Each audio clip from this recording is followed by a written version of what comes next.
a nature prosperity pump. It combines forests, nature restoration, and timber buildings.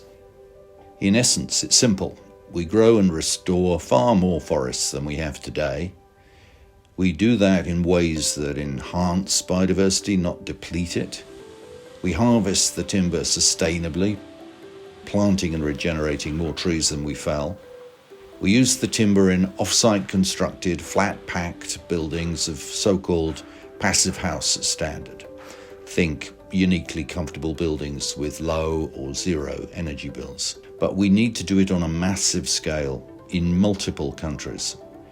If we do, we bring into play a vital tool to help fix climate, because each cubic metre of wood contains around a tonne of carbon dioxide pumped out of the atmosphere. Put the wood into buildings and carbon storage can be almost guaranteed long term because wooden buildings can be recycled.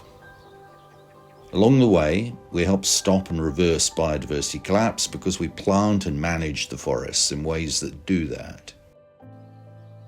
Crucially, we show everyone, including those who deny the crisis in nature, a clear route to a job-rich future in a nature-based economy where prosperity grows and inequality can be slashed.